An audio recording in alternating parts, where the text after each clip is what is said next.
Derek Lewis versus Alexei Oleinik is a heavyweight bout. Derek Lewis has achieved a record of 23 wins, 7 losses. Alexei Oleinik has achieved a record of 59 wins, 13 losses, and 1 draw. Alright, so Alexei Oleinik's 59 wins are not spread out at all, as 8 were by KO, 5 were by decision, and a total of 46 of his wins have came by way of submission. His 13 losses have come mainly by KO, with 4 decision losses, 2 submission losses, and 7 KO losses. In the UFC, he's beaten guys like Travis Brown, Mark Hunt, and Fabricio Werdum. He's also fought Curtis Blades, Alistair Overeem, and Walt Harris. Alright, so let's take a look at his opponent, the Black Beast, Derek Lewis.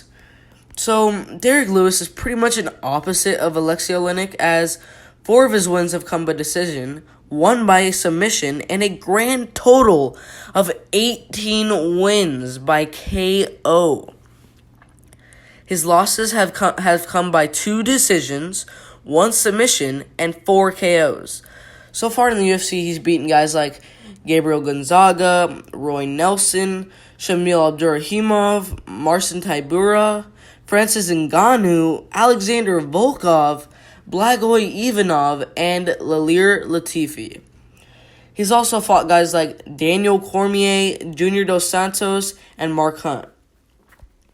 Alright, so in this fight, I expect that Alexei is going to be trying to take Derek down, probably to submit him, while Derek will use his very good takedown defense to keep the fight up and try to get the KO victory. Now, because Derek Lewis does have his takedown defense, he's much bigger and he's much better on the feet. I think those are the perfect ingredients to beat the boa constrictor by KO in the second round.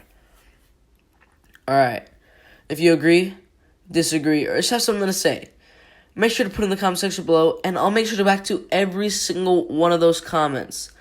Make sure to like, subscribe with notifications turned on so you don't miss the absolute best MMA content out there. It's been fun, but I'm out of here. Chris Weidman versus Omar Magomedov is a middleweight bout. Chris Weidman has achieved a record of 14 wins, 5 losses. Omar Magomedov has achieved a record of 20 wins, 4 losses, and 1 draw. Alright, so Omar Magomedov is actually ranked 13th in the world at middleweight according to Tapology rankings, and Chris Weidman is ranked 89th in the world at light heavyweight. Alright, so Chris Weidman has had quite the career, as he ended up winning his first 13 pro MMA fights. He started off with a first-round Kimura on Ruben Lopez, then Mike Stewart by first-round KO, followed by Uriah Hall by first-round KO, then 2 unanimous decision victories in a row over Valdir Araujo, and then Alessio Sakara, and then after that he got 2 first-round submissions over Jesse Bongfeldt and Tom Lawler. And then after that, he fought one of the best grapplers of all time in Damian Maia, and ended up winning that fight by split decision. After that, he fought Mark Munoz, and he got the KO in the second round, which earned him a title shot against Anderson Silva. In his fight with Anderson, he ended up KOing Anderson, giving Weidman the belt. After that win, they had an immediate rematch, and in almost the same amount of time, he KO'd Anderson again.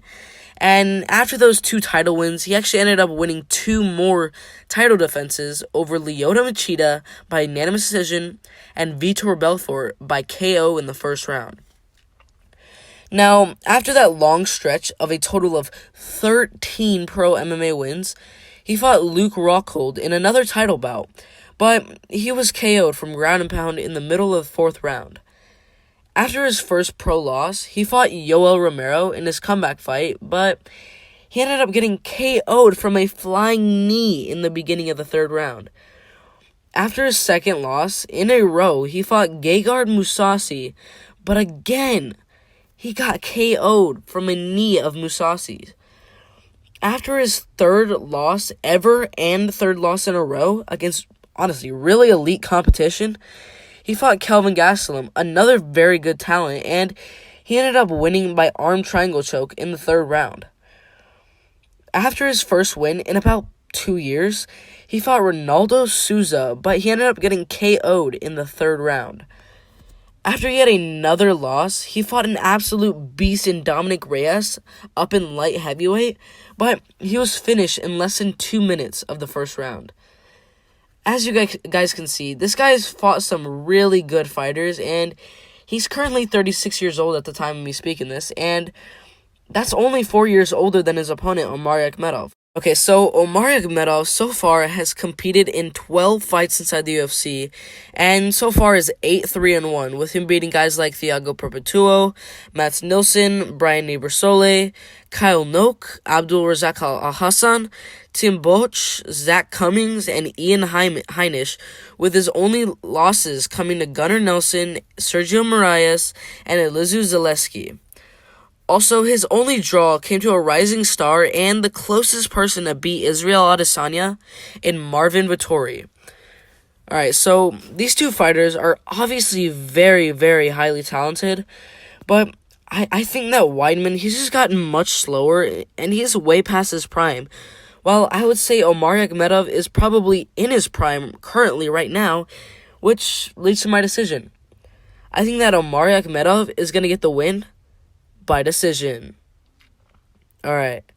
If you agree, disagree, or just have something to say, make sure to put it in the comment section below, and I'll make sure to back to every single one of those comments. Make sure to like, subscribe, but with notifications turned on so you don't miss the absolute best MMA content out there. It's been fun, but I'm out of here. Darren Stewart versus Maki Potolo is a middleweight bout.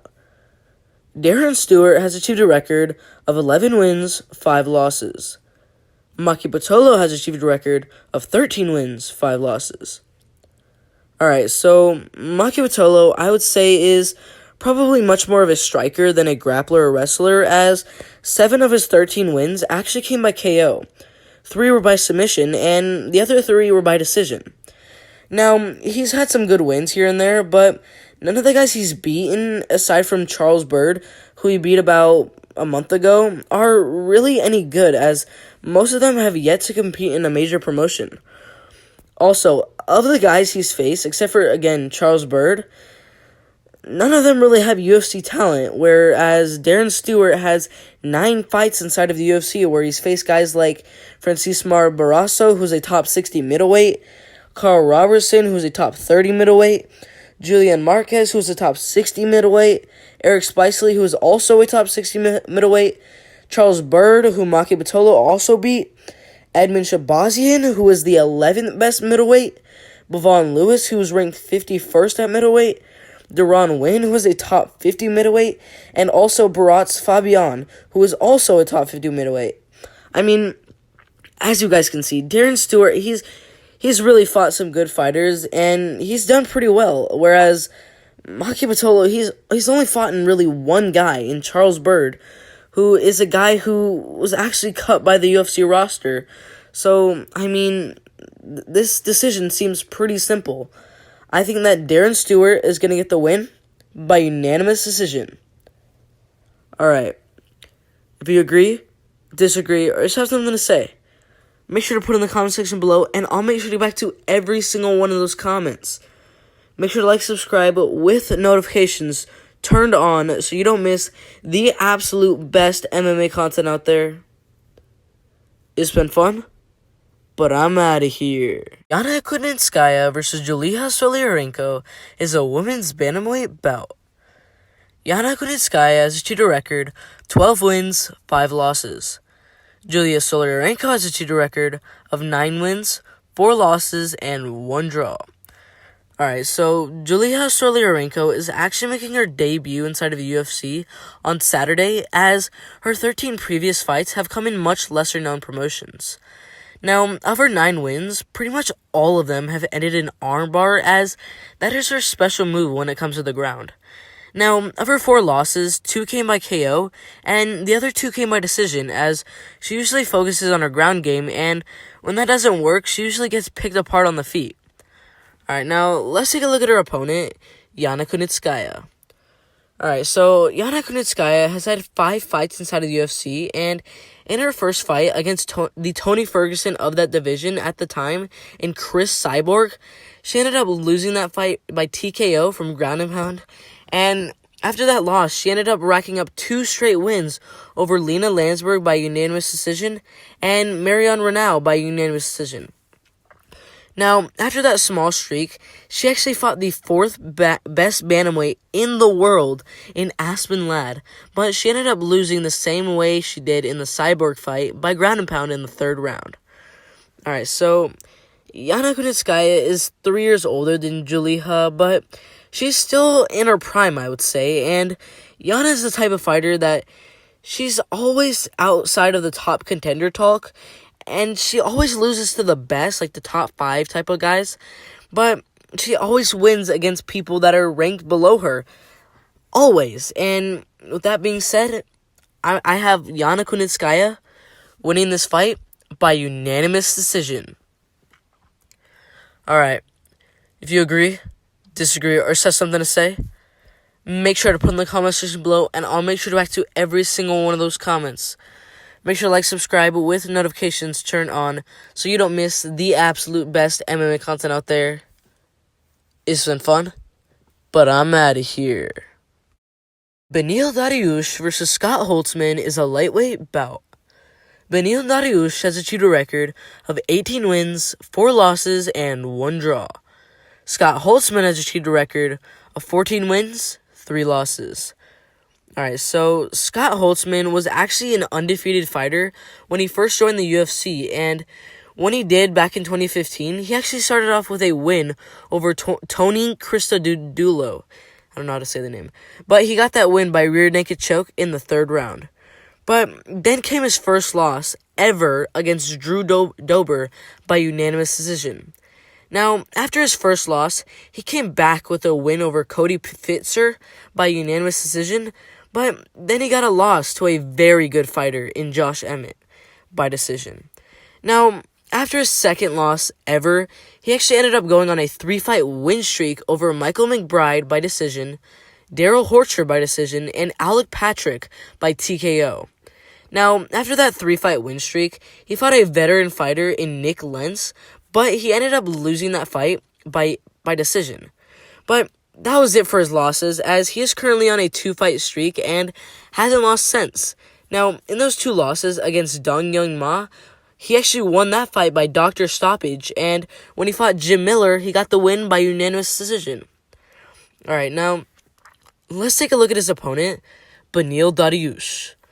Alright, so Beneil Dariush is actually 5 years younger than Holtzman at 31 years old, and he's actually undefeated at the time of his debut as well, and in his first fight of the promotion, he actually got the submission in the 1st round, but after that, he ended up losing to Ramsey Nijem by 1st round KO. Now, after that loss, he actually racked up 5 wins in a row as he beat Anthony Rocco Martin by 2nd round submission, Diego Ferreira by unanimous decision, Darren Cruikshank by 2nd round submission, Jim Miller by decision, and Michael Johnson by decision. Now, after that impressive streak, he was in the talks for almost in the talks for a title fight, but those talks were ended because in his fight with Michael Chiesa, he actually ended up getting submitted in the 2nd round.